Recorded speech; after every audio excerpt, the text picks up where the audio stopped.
This is another edition of the Game Sports Podcast. I am David McCaig, host of The Game. The Game is powered by 91 Network. On this episode, it'll be two segments. In the first segment, I'll be joined by Justin Hykel, getting into our In the Pocket segment with a little bit of a dash of flavor for the World Series. In the second segment, I'll be joined by Alex Parr and new co-host of The Game, Brendan McCarthy, getting into all the updates when it comes to the National Hockey League and the hockey world. Let's go.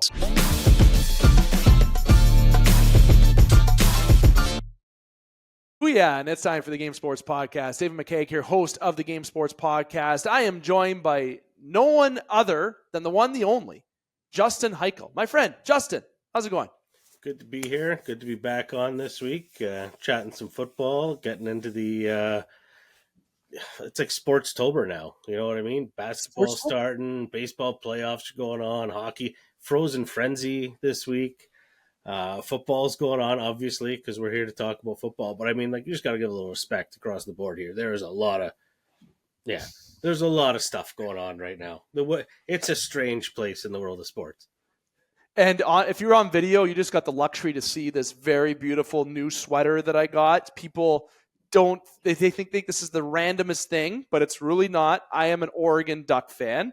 I am an Oregon Duck fan because I started loving the jerseys back in the early 10s, and my favorite college football player is actually Marcus Mariota. So that's what made me start liking Oregon. And then obviously there's been some Canadians that gone through college, Javon Holland, not saying Oregon or anything related, but Bo Nix. There's been players that have come through the Oregon system, but this year looks different.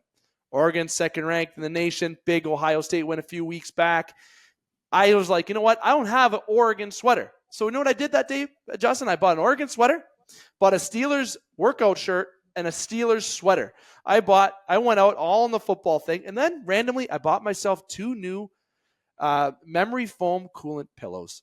Just to throw a random point out there for today, I went on a shopping spree the day that Oregon beat Ohio State. In a game that likely Ohio could have won if they just would have kicked the ball, but Oregon walks away with the win. I know EJ is an Ohio State fan, but go Oregon, go Ducks. So I'm supporting this with a new sweater. It's great. And if you would have saw the commercial, if you're watching football, the guy that brings duck to the tailgate party with Oregon, and he got the Oregon mascot going, right, and all the fans, and they leave. It's funny. It's Oregon time. Get excited. It is Oregon time, and hopefully this is the year you see Oregon win. But nonetheless, Justin, we have NFL to talk about too. And overall, the National Football League is going into, we're into the season. We're hitting weeks. We just finished week 7 of the National Football League, and we're going into week 8. Can't believe it. All right. And it was a great week last week. So we're going to talk about some of the games before we get into the pick 'em, because I know I liked my week again last week, and I had some compliments on TikTok. So thank you for that. Yes, I was close. I am trying to get perfect this year. That is my goal. I need to get a week of being perfect. Hopefully it's the week that I decide to go bet. Not that I'm encouraging betting. Please gamble responsibly. But last week, I think was great. I'm going to start with the one storyline that's obvious, Justin, before I go to you, okay? And before all that, I got to make sure I mention Sports Center Bar and Grill, Sault Ste. Marie, Ontario's best sports bar. It is the original home of the Game Sports Podcast. It's where we recorded, obviously, our first show in Sault Ste. Marie, Ontario, 2016, and they are presented within our In the Pocket segment, just so everyone is aware. Best sports bar in Sault Ste. Marie, Ontario. And obviously the Game Sports Podcast joining Spaces as I pull out the sticker, the Sioux Today Village Media platform. More information to follow, and that will be live soon. Getting to last week, as I mentioned, technically last week for week 7 of the National Football League. Russ Wilson. Yes, the start that Steelers fans wanted to see. You have that quarterback controversy, and everyone's saying, well, you should stick with Justin Fields. You know what? Go with a quarterback by committee. If Justin Fields goes into a game, he's looking shaky, you pull him right away, you put Russ in there. Russ goes in there, he's next week against the Giants, he's looking a little shaky, you pull him and you put Fields in there. Russ is a great mentor for Justin Fields. He is a leader. He has that character. He's won a Super Bowl.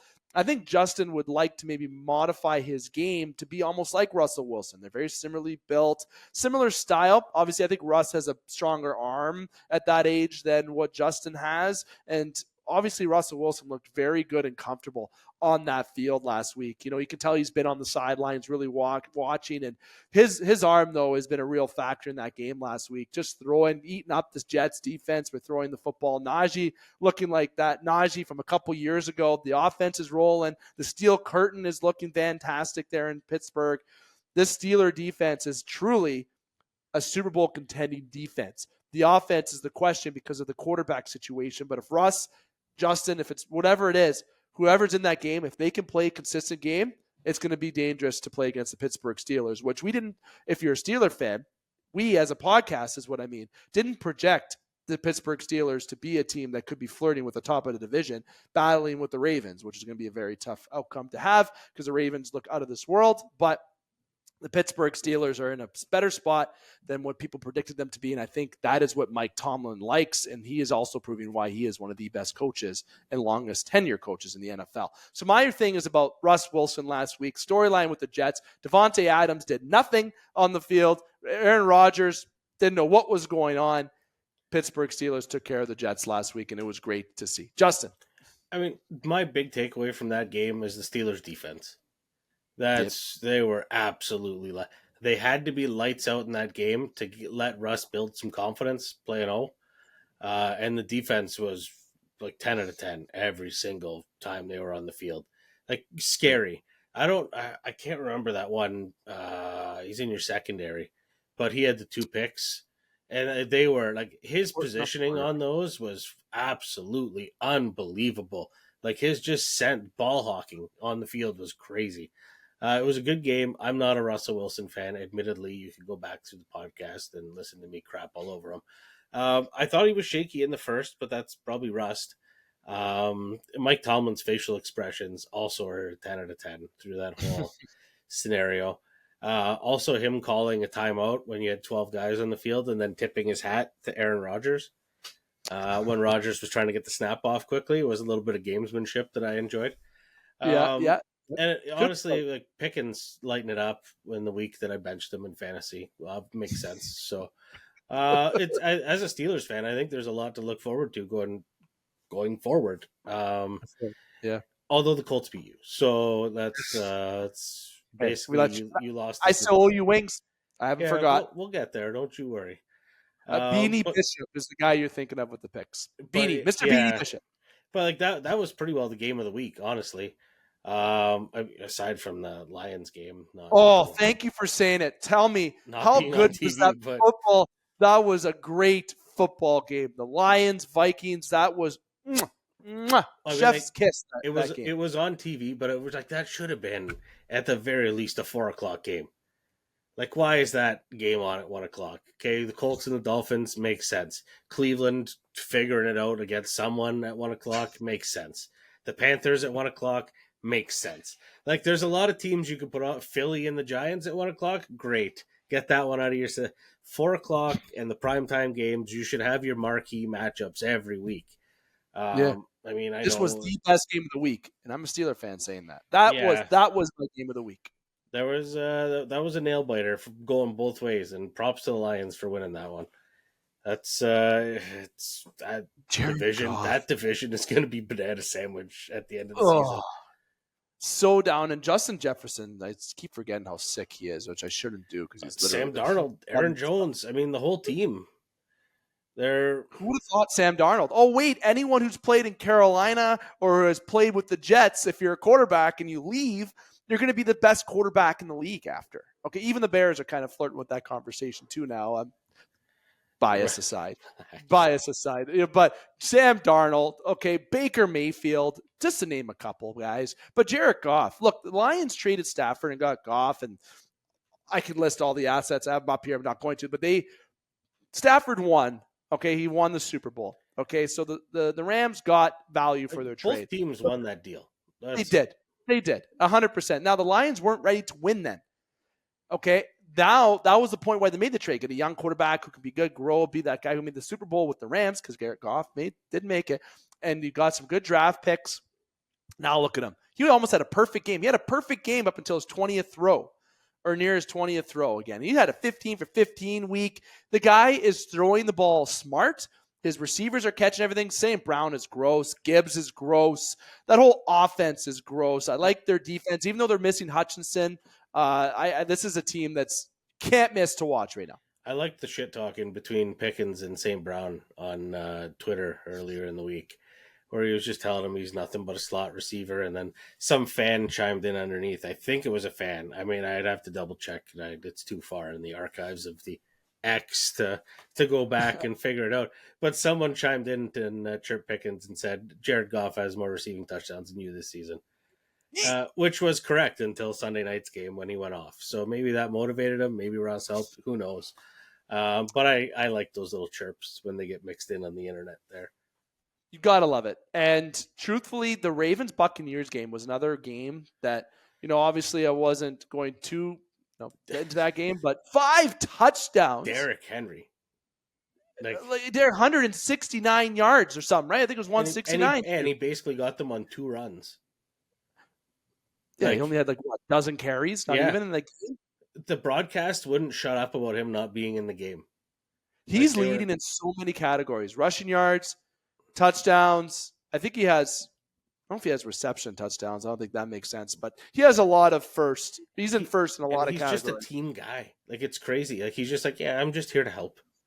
Help with 160 fucking yards. All right, man, thank you for helping. We appreciate and 5 touchdown passes for Lamar Jackson, man. He's a stud. And Baker Mayfield had 2 INTs, but he also looked very good. Okay, 370 yards, 3 TDs. Yeah, this game was another banana sandwich. And it seems to be the injury of the year now is a broken something. That's what we're going with this season. Every team just has some sort of it was. You can obviously go back on the internet and watch the video now, but they didn't re-show the Godwin injury at the end of the game last night. That one's rough. You don't see guys get hurt. They pull a muscle or something like that. Shit all over Deshaun Watson all you want. Tearing your Achilles is gonna fucking suck. Yep. You watch it roll up the back of his leg like a reverse fruit roll up. That's kind of gross. Gross. Yeah, all I could think of is that House of Glass that Paris Hilton was in back in the day, and the guy cuts her Achilles with the wire cutters. Yeah, House of Wax or House of Wax? I think it's House of Wax. Yeah, House of Wax with Alicia Cuthbert. Yeah. Yeah, that's the one. My goodness, I saw that.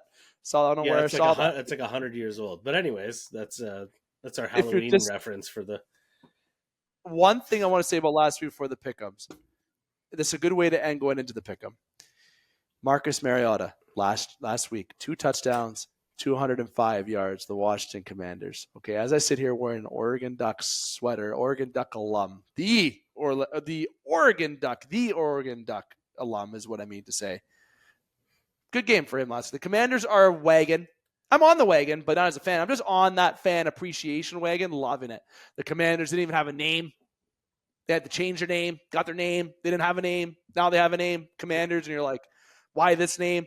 And you're like, who cares? Because they're sick. This team is so good to watch, too. They're exciting. Crazy what a new ownership and people that give a shit around a team can do to a team. Yep. And Carolina's ass. Well, there's two different ownership groups took over at pretty well the exact same time, and you are getting the exact opposite results. You got sports guys that want to win with Washington, and then you got a billionaire who bought a toy in Carolina. And a toy just to enjoy and go bring his family to a game to sit in the press box. Throw drinks at fans or whatever, but Yikes. And your Colts had a good week. I know you're a Colts fan. I know they play the Dolphins, but they tried their hardest to not win that game, and then they won the game. So I will take it. We are now above 500. We're going into a gauntlet of for us games.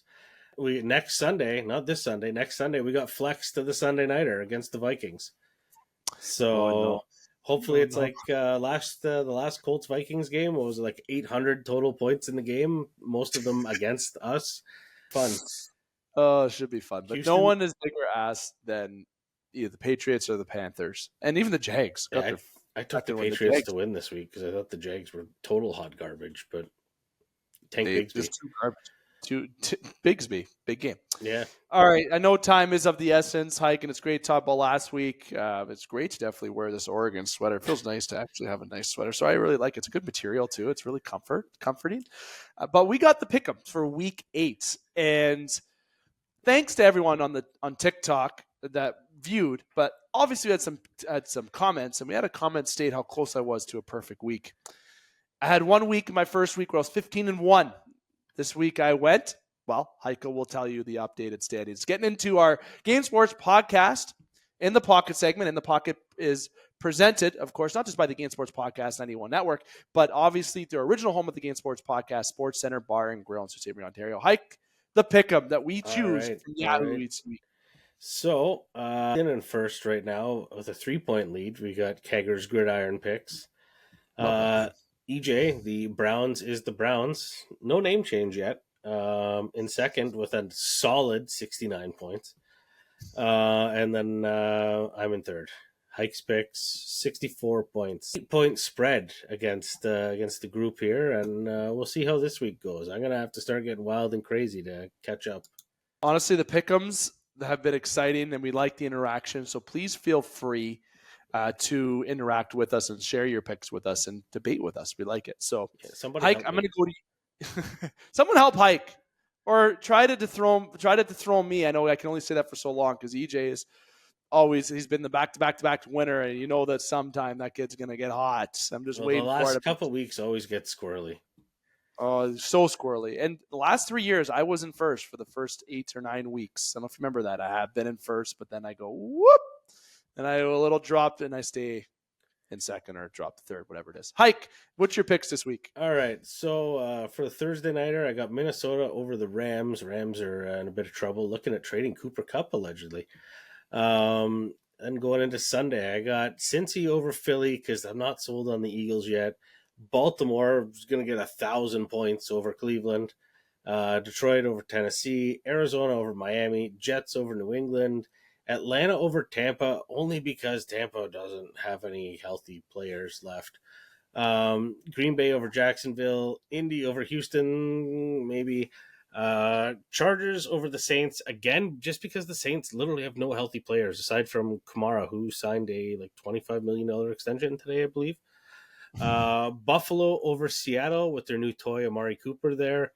Denver over Carolina. KC over Vegas. Washington over Chicago, because I don't think it matters what quarterback starts there. Over San Fran, again, just because the only healthy receiver on San Fran got shot in the chest 2 months ago. And then Pittsburgh over the Giants in the Monday nighter. In the first tiebreaker, I got Pittsburgh 34, Giants 17, which I think is way too many points for the Giants, but I'm going to stick with it. And then the Sunday nighter, Dallas 24, San Fran 21. Most points this week, Baltimore. Fewest points this week, obviously Carolina. See what you got, Dave. Poor Carolina. Pure ass. No, Andy Dalton's not going to be starting there any much longer, okay? But good for Chuba Hubbard. He's looking okay. I like that. Canadian boy. All right, starting with the Thursday nighter, of course, Vikings, Rams. I got the Vikings over the Rams. Bengals over the Eagles. Ravens over the Browns, easily. Lions over the Titans. I got the Cardinals over the Dolphins. Jets over the Patriots. Buccaneers over the Falcons. Packers over the Jags. Texans over the Colts. Chargers over the Saints.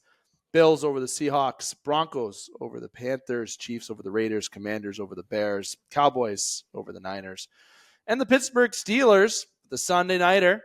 Got to give it to the Pittsburgh Steelers, of course. Going to have whoever starts a quarterback, doesn't matter. Like Justin said with the Commanders, doesn't matter who starts with the Pittsburgh Steelers. They're getting the win this week.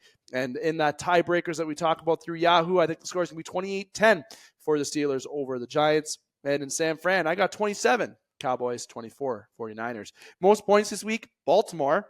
And the least is the absolute lonely, and for the every week that I pick, Carolina Panthers having the least points this week. Hike, that is the pick'ems this week. And EJ's been putting in his picks. Everyone knows, obviously, Hike said the standings.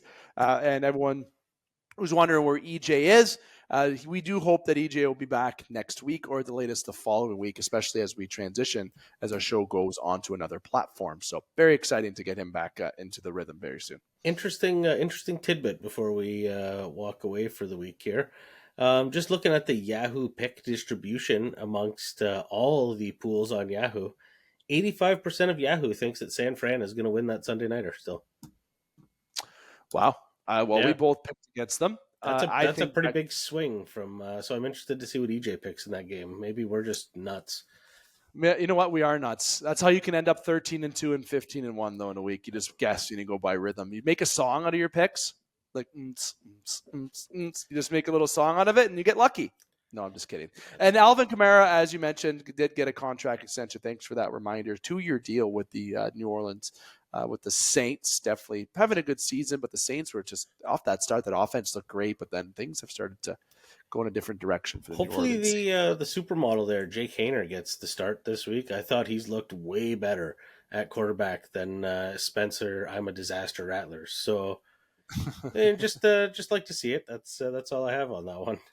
$24.5 million for Kamara. That's a couple years. Seems cheap, to be honest. It does seem very cheap. Obviously, Kamara, he is still 29 years old, is still a good age for running back. Still has a good few years left, and he still looks like he's in good shape down there, of course. But nonetheless, Alvin Kamara getting the 2-year extension. Thanks for that reminder, Justin, to make sure that we mention here on In the Pocket today. Now, we've talked even college a little bit here because of Oregon. We've talked last week. We've talked Pick'em. I know you have plans this evening, so to make sure I don't uphold you any longer before going out, eat those wings. Yes, and I owe you wings, and I owe myself hot wings for you to laugh at me is what I mean. So I'll try to get that videotaped if it's this weekend. You owe me or whenever. pain, is what you owe me. I'm gonna enjoy it now that my stomach, I think, can go back to handling hot food again, and we'll see though. We'll see though. You're getting old. Yikes! I got some white hair. Okay, but nonetheless, we have another segment coming up, and it's Brendan McCarthy, newcomer to the Game Sports Podcast, who is a producer through TSN, and Alex Parr will be joining us to talk a little hockey. We're going to be getting into a brief segment about hockey. We're going to have no redraft, no really ranking or getting back into it. We're going to just have a free flow discussion like Justin and I have had today, but that's the environment for today's podcast. But next week, got some big in each segment's coming up. The World Series is going to be coming. You got obviously the Yankees, the Dodgers, and we're not going to be touching on the World Series today due to time constraints, but you got the Yankees and Dodgers. So in the pocket, we wrap up, Justin, but I am going to give one little bit of something towards baseball. Prediction to win the World Series. I said it was going to be Dodgers Guardians in the finals. I didn't want to be boring. It's actually what I said, and say Dodgers Yankees. You can look back at the clip. It's on TikTok, but it ended up being the Dodgers and Yankees, much to everyone's dismay. This is Dodgers' year. Shohei Ohtani is getting that World Series this year. But Justin, let's give baseball a little bit of love because we couldn't fit it into our agenda today, nor could we fit the WWE in or even any basketball news today. We are going to fit a little Greyhound tease in the next segment for all you Sioux people out there. But I do want to get your prediction about the World Series. It's LA. LA's got it 100%. I mean, and to be honest, I'm rooting for Teoscar to, you know what I mean? Love it. Thank you for that. Signs a 1-year prove it deal. You know what I mean? Like, yeah, I'll proved it. And he's going to bank, you know what I mean? He's made himself money. He's going to the World Series. What a hell of a year for him. Yeah. And Ohtani, I mean, is only going to build off this. So, I mean, watch out the rest of the league for at least another year. I mean, the Yankees, okay, the Yankees, whatever. But the Dodgers are the team that everyone, you know what I mean? It's like that meme, you know, the one where that's the Dodgers are the new team. All right. So Dodgers are it. They are what you build a team. Or now I've money. Look what money can buy. It's Shohei Ohtani. We'll see. I don't think there's anything that's going to stop Shohei this year. Let me remind everybody, Shohei didn't pitch this year. Let that sink in just for a second. Now he had the year that he had. Maybe he gets out of a starting pitching rotation and he goes into more of a bullpen kind of which role. Is bananas. Just saying, anyone out there for baseball, bananas. Pure bananas. Hykel, thank you very much. Football, and we just threw a teaser for baseball. I love it. I love these free flow segments. They're so much fun. They're not usually what we follow, but today it feels just right. But we're going to take a breather. Before we do that, I want to say thank you, Justin, and we will see you next week, my friend. Hey, I'll be here, and you know what? Just to grease you into the hockey segment a little bit, screw George Peros. That's all I have to say. Right at the hat. I wonder what team we cheer for. This has been the Game Sports Podcast. You've listened to In the Pocket with some baseball flavor. When we come back, we got Top Shelf coming with Brandon and Alex. Brandon's debut show here on the game. Don't go anywhere. Welcome back to the Game Sports Podcast. David McKay continuing to host you this evening. Now, without further ado, I'm going to bring in the two great co-hosts joining yours truly tonight to discuss our Top Shelf segment. Yes, remind everyone that is hockey. Going first, former Sault Ste. Marie native, now moved from Sault Ste. Marie down to the Ottawa area. He's not a Senators fan, though, Sens fans. He's still a Leaf fan. The one, the only, Alex Parr. Parr, my friend. Nice hat. Nice hat. Thank you. Yeah, I got it from a buddy I went to college with. I hadn't seen him in a long time. He said, "Yeah, I was at the Jays game. Thought I'd pick you something up." My name is embroidered on the side here. It says Parr Guy on there. Parr Guy. It's pretty fancy. That's legit. Very good. And honestly, Parr, it's always great to have you back. Obviously, last week was your first week back in a few months, and we had some great discussions. Not all the clips have been uploaded yet, but I'll be sharing those this week. We had some good blind ranking and some. We took an idea from this individual from the episode that didn't get posted. It's in the archive for Pretenders and Contenders. So I cannot take the credit for that. The guy in the middle here that I'm about to introduce, new member of the Game Sports Podcast family. I met him at a wedding, okay? And I wasn't able, this story didn't get aired, so I can say it a second time, which is great. My wife's cousin got married. Brandon is friends with the couple as well. Big E. Big E and Sabrina got married. And then at the wedding, Eric brings me over. He says, I got to introduce you to this guy. He's on TSN. He's involved with Producer. He's a guy that can talk sports. He's a Leaf fan. And I'm like, that's my guy. I need to meet this guy. I need to talk to him. And guess what? I started talking to this guy, and guess what we started talking about? Sports. And long story short, we were sober during this conversation. And on top of that, I want to share that we talked about joining the show, and ultimately he did join the show. The one and only Brendan McCarthy. Please fill in, Brandon, anything that I missed. Yeah, happy to be with you, boys. Just hammered home some brisket, so I'm feeling good, feeling sharp. And I will say, Dave, we were talking Leafs, but also we both were talking craft beer too, because the venue was at a brewery, so that was nice to enjoy some beer and celebrate Eric and Sabrina. So what a night, and love to be on here with you.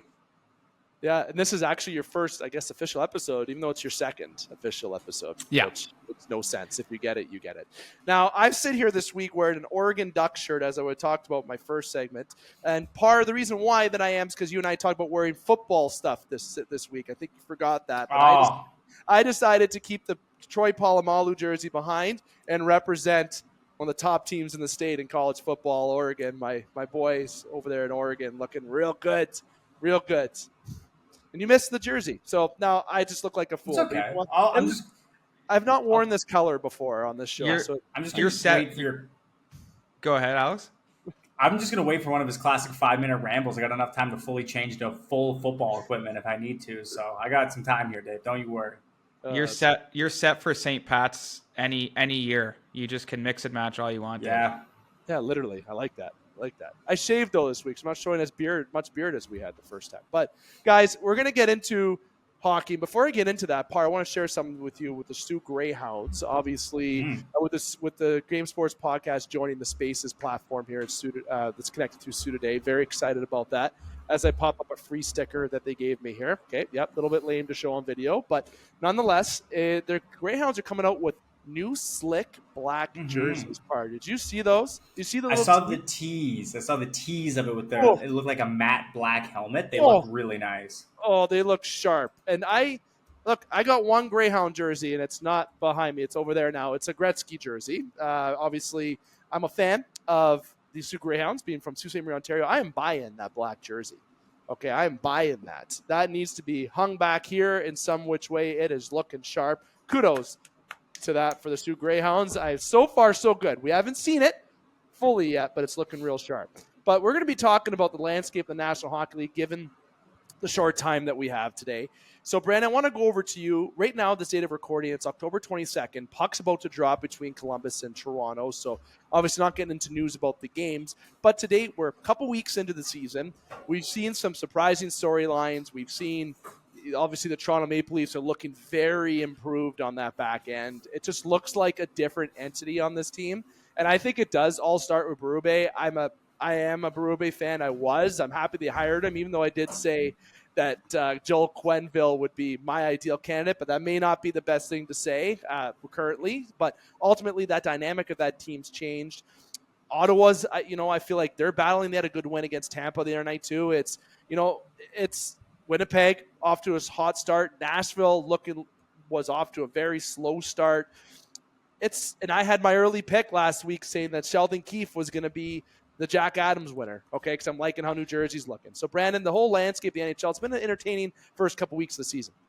Yeah, Dave, I mean, you mentioned October 22nd we're recording, and this is Frozen Frenzy today. So every team in the National Hockey League is playing a game right now. It's just absolute mayhem for control rooms and broadcasters, and obviously for teams as well. So super exciting if you're a sports fan, and October is the best month really to be a sports fan. October 28th, which is next Monday, will be the sports equinox, where all four major sports leagues in North America will be coinciding.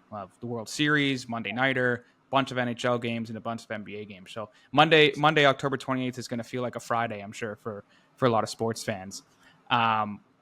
Sticking with the Leafs, I mean, I think one thing that's abundantly clear, like this team is Berube's team.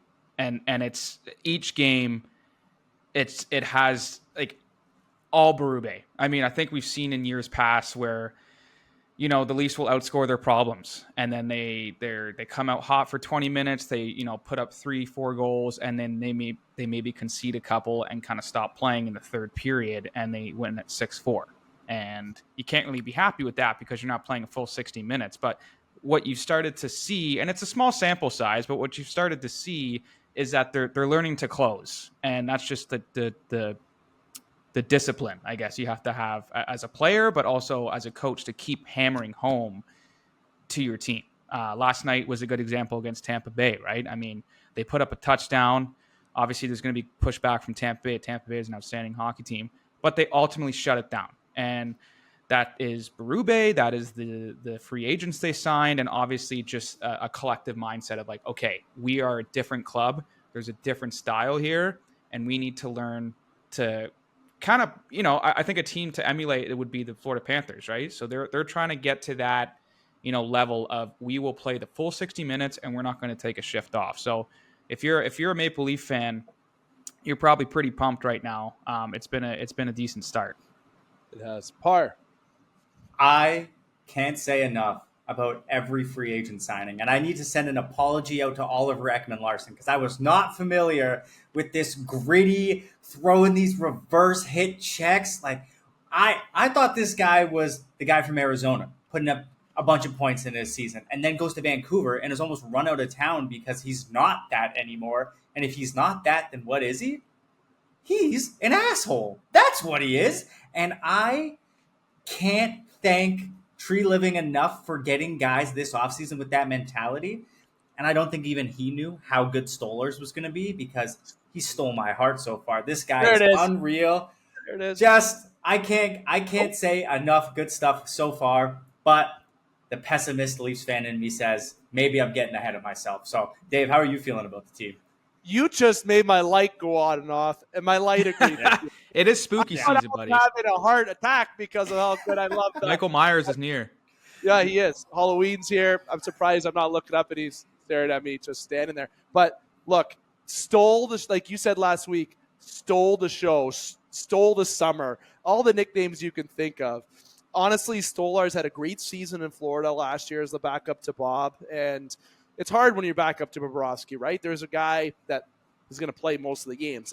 And Knight was supposed to be the guy who was backing him up originally, right? Like, then obviously everything that happened with Spencer Knight. But aside of that, Stolarz got the chance. And every time he was in the game, he gave Florida a chance to win. And not only a chance to win, it's like a great goalie option was in net. And they were solid back end, solid in goal, solid up front. Everything was just unbelievable. And the one thing that I remember about Stolarz last year was in the playoffs when Bob got pulled and he goes in against Edmonton. Edmonton just shellacks Stolarz, but Florida didn't support Stolarz at all. And then I remember reading on the platform in the summer when Stolarz got signed, said everyone doesn't remember when Edmonton lit him up, ha ha ha. People were guessing the signing, but this is a guy who's a big goalie, covers a lot of the crease, he's athletic for his size. He's got that attitude. He's got that gritty side of him where someone comes in front of him, he flicks the stick up, he punches. That was so sick.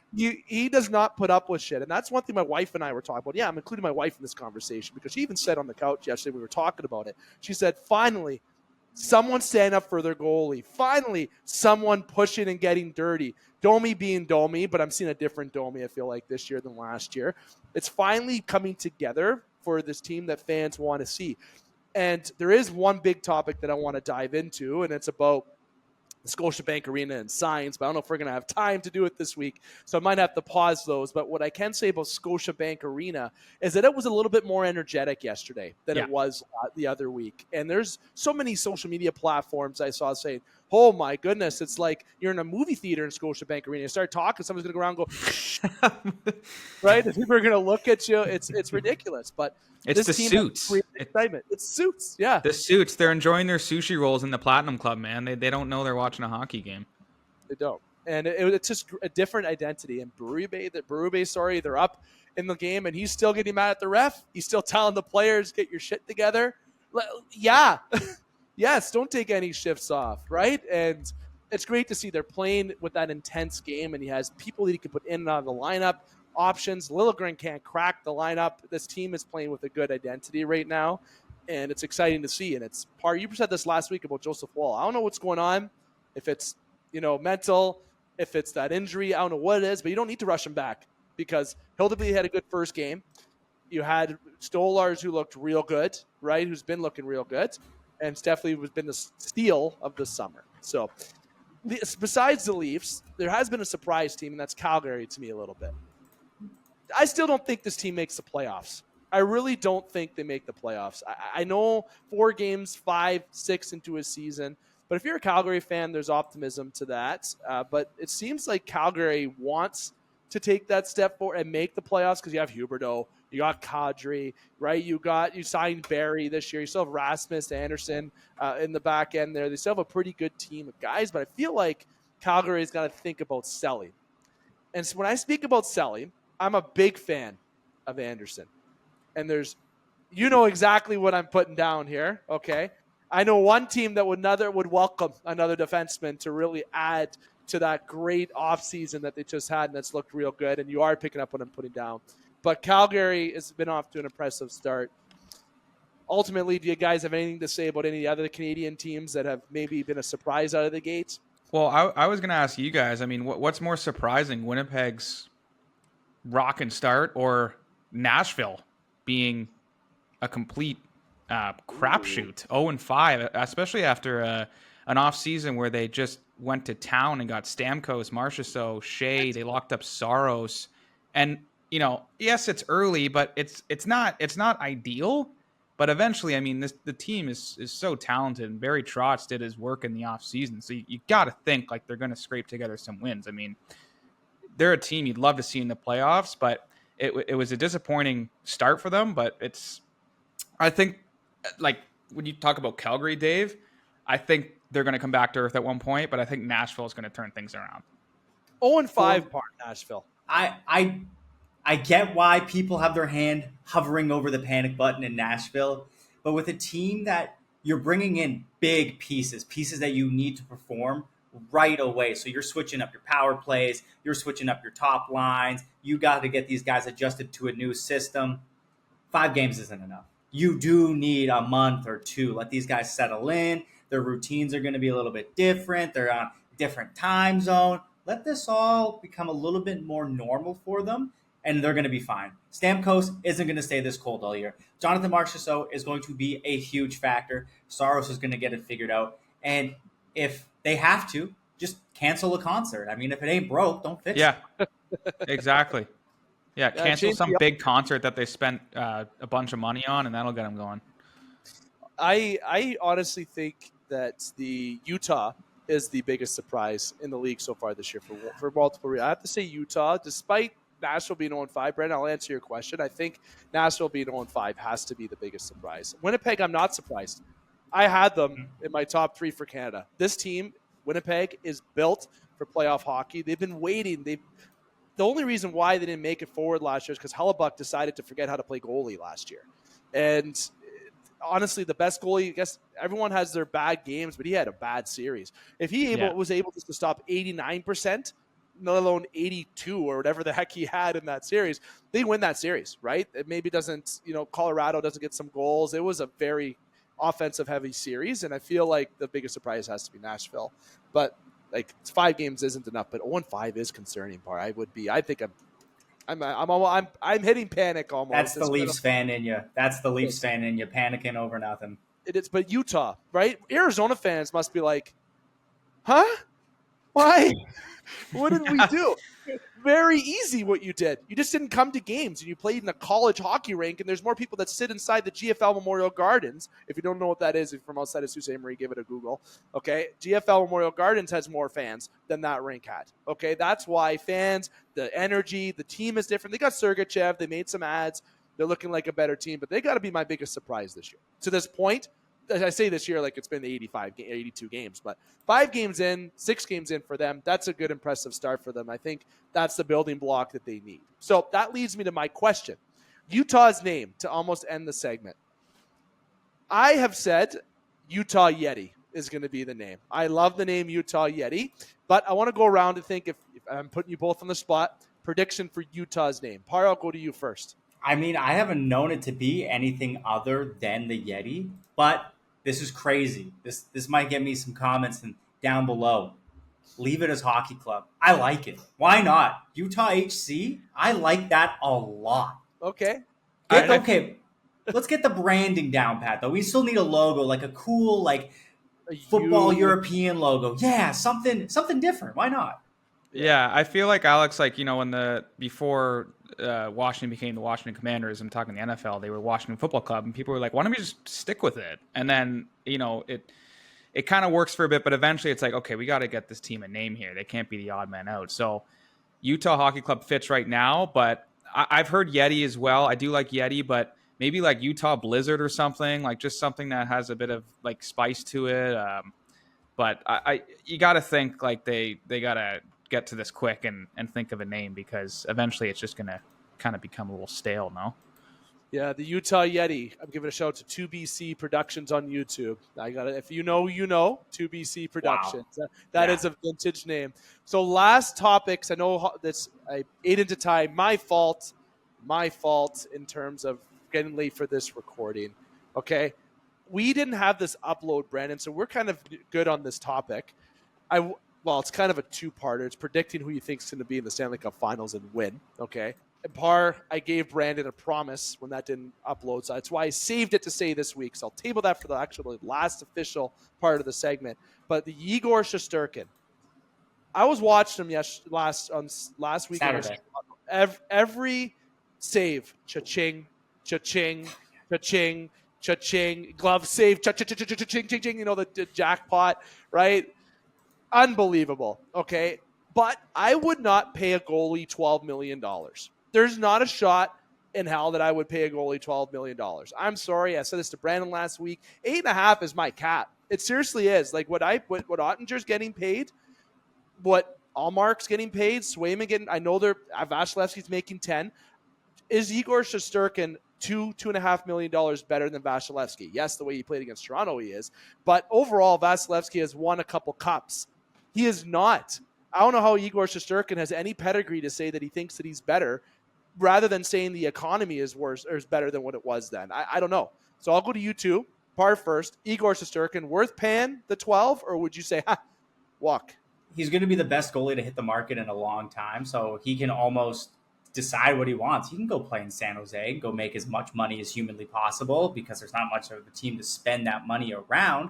But if he wants to be on a contender, he's not going to make anywhere near that money. But like you say, percentage of the cap. Like if you look at what Vasilevsky signed for percentage of the cap wise at that time compared to what 11.5 million is going to be now, I don't know the numbers off the top of my head, but I can't imagine those two numbers are that far apart. Yeah, it's tough. And I said this earlier with you, Dave, last week. I mean, it's tough because he doesn't have a lot of leverage. Like he hasn't won anything, right? So I know New York has they've spent the dough in the past, but it's like, yes, like what he's done in the regular season is outstanding. He's like a top tier goaltender. He's been unbelievable for the Rangers. They've been to the conference final, but he ultimately has not won a cup yet. And you mentioned Vasilevsky, like he has that pedigree now, right? And I think if he accomplishes that, and New York's a really good team, they have a chance to go to the cup final this year. Yes, but as Parr said, yeah, if he wants to go to an Anaheim, Chicago, San Jose, whatever, yeah, go get your coin, brother.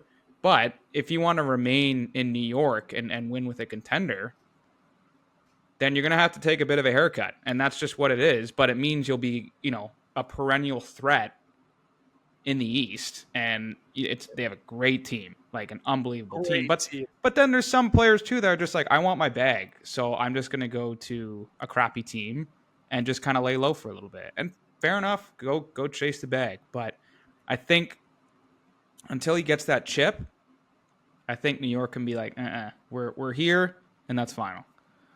Yep, I agree. I think 11 was very generous. I think they keep that on the table and say take it or leave it. Okay, so last part, quick prediction. I said this, and Brandon heard me say it, so he's going to hear me say it twice. Stanley Cup final, I got to stick to the prediction the same as last year. I'm going to say it, Edmonton Oilers, Leafs, final. I'm putting it into realistic this year, saying that they're going to have an all-Canadian final. Winnipeg fans are like, hello? No, but I'm saying Leafs, Oilers, finals. And this is the last time that I am saying this for back-to-back years. And I'll never say it again, and I'm promising that I'll never predict this again. Toronto will win this year. If it doesn't happen, you'll never hear me say it ever again. That is a promise. Leafs, Oilers, Cup Finals. Leafs breaking the streak with Max Pacioretty lifting that cup, and that iconic 67 is going to be an iconic picture. Never mind Matthews, Tavares, whoever else they get. Pacioretty getting that 67. The curse will break for the Leafs this year. Brandon. I love the enthusiasm, man. I think it's going to be... Not a biased pick, I promise. I think it's going to be Edmonton, Florida. I think it's going to be similarly to 08-09, Pitt and Detroit meeting up back-to-back years. And I guess if it's Florida, again, that'll be 3 straight Stanley Cup final appearances, which is unreal. But I could totally see... I mean, everyone's freaking out that Edmonton's been, off to a slow start, but they'll regain their form. Like last year, everyone was saying the sky was falling and they fired Woodcroft and November was a disaster. And then suddenly they rattled off 3 straight wins in the cup final and were 1 win away from hoisting the cup. But I think that team is just as good. Obviously Skinner isn't probably the ideal netminder for them, but he got him there last year. And the Panthers, I mean, they just locked up their head coach into a multi-year extension. They got their core locked up too. So they could easily go back there. I say it's going to be a repeat, Edmonton, Florida. And I will also agree. That's a good pick. I'll also agree on Florida. But Edmonton, you can't start this crappy twice and have me convinced you can go to the Cup final. Dallas is replacing that spot this year, and they're going to beat Florida. Florida's too old, too beat up. By the time they go into their 16th playoff round in the last 3 years, it's just going to be too much. And Dallas, who I think has just been waiting to come over that hill to finally... You just need some luck in the Cup final sometimes, too. I think that this is their year. I've been saying that for a bit now. Yeah, they're a few pieces away, though. I don't know if I want Dumba and Lyubushkin on my right side going into the playoffs deep, but that's what the trade deadline's for. I guess Dallas was in it in the bubble year, right? 2020? Yep. Against Tampa. And then before that was like 99, 2000? Yeah. Sounds about right. Wow. Yeah, Brett Hall, Bill Guerin, and Darian Hatcher and the boys, Buffalo Sabres. That was an iconic Stanley Cup final. I watched that out at camp at the young age of 8. But anyway, there we go. That's such a long time ago now. Jeez, I'm getting older. Anyways, fellas, we're going to have a lot next week when we do this, okay? Because I've actually made sure that I'll be back on time next week and be able to record on time. Blind rankings, redraft, get into some back and forth banter, especially Brandon can lead the charge with me and Parr so we can chirp each other. We're going to have a little bit more interactive fun with that for the listeners to enjoy. But nonetheless, we'll be back next week on Tuesday. And I want to say thank you to you both for coming on to the show today and chatting an all over the place type segment of hockey. Smorgasbord. Yeah, it's always great. So Brendan McCarthy, Alex Parr, different areas of Ontario, one in the GTA, the other in Ottawa, and the other one in the heart of the Great Lakes. But obviously, the Game Sports Podcast, big family. We're spread out. And wherever you're listening, we appreciate it. I want to make sure you hit like, follow, and subscribe on all the platforms that you're on. Audio, video, that's 91 Network, YouTube, Spotify, Apple, TikTok, Instagram, all over. Spaces, you can find us. Okay, if you see you can't find us, search on Google. We're there. Parr can verify it right now if I ask him to and share his screen, but we're not going to do that because we're out of time. Either way, we enjoy your company, and we hope that you enjoy ours overall. And the Game Sports Podcast has been around since 2016, and it's definitely a big year for us here on the show. It's great to have Brandon a part of the family, and with us being the OGs, myself in particular, but Parr overall as well. We'll have to make sure we watch a Steeler Green Bay game together if they ever play each other, Parr. Yeah, round it up for sure. Nice hat. Nonetheless, thank you again, listeners. Make sure you like, follow, and subscribe. And thanks for tuning in tonight. I'm here to remind you, keep your stick on the ice, swing your bats, catch your touchdowns, drain your threes, and shoot your shots. Booyah.